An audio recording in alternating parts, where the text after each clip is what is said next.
Okay, so today or in this video, I want to teach to you on how to create a MySQL connection using our Visual Basic programming language. So in this tutorial, we use Visual Basic 2008. Okay, so we go to Visual Basic 2008. So first, we must create a new project. So then select new project and then be sure to click the Windows under Visual Basic Windows and then Windows Form Application, and then the file name of your project. So I named it with my project, and then in the location in Visual Basic, the default location is in my documents. So documents Visual Basic 2008 project, so meaning this project is located in this path. Okay, and click OK.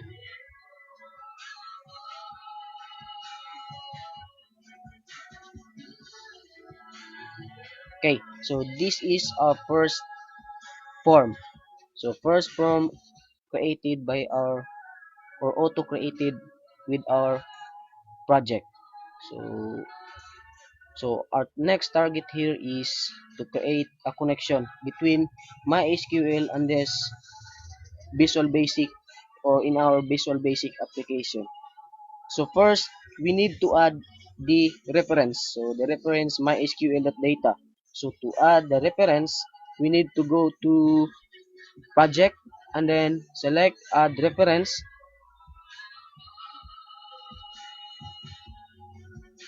Okay, then under the .NET we find the MySQL. So MySQL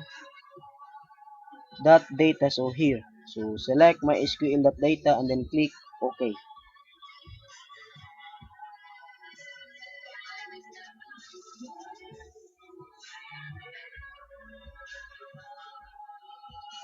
Okay, so we have done adding the reference, so the MySQL data reference.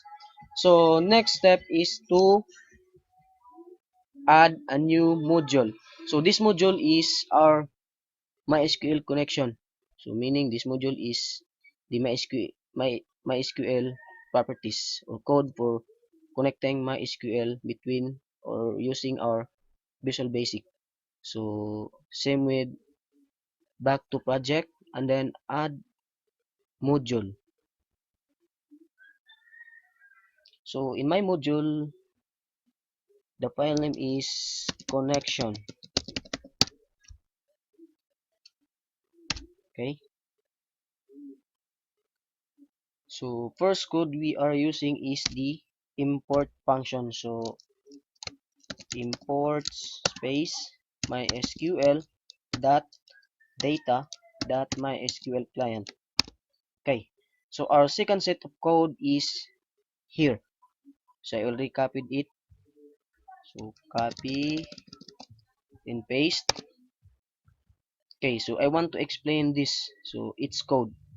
So we declare the con as MySQL connection. So this is public con as MySQL connection. So this con is or we are using this con later when we are working in saving, updating and deleting data. So this con. So public con as new MySQL connection. So first we have a database. So database it is located in your MySQL. So in my case, so go back to my SQL query browser. Okay. So in my SQL, so I created a new schema, so meaning a new database. So my database. So my database.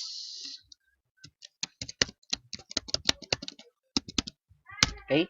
So this my database is we must add this my database uh, Okay, here.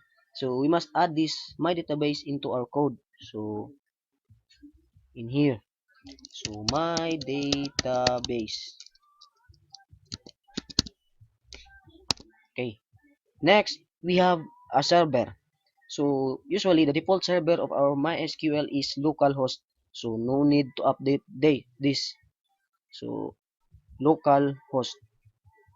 Then next we have also a user ID. So same with localhost. So this is a default user ID with our MySQL.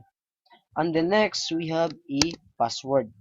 So this password is created when you configuring your MySQL server. So if you have a password, so you need to insert in this part, and then if you don't, so leave it blank. Okay, so we have done. So in our next tutorial, I want to share with you on how to save or saving, updating, and deleting data. So using this connection. Okay, have a nice day.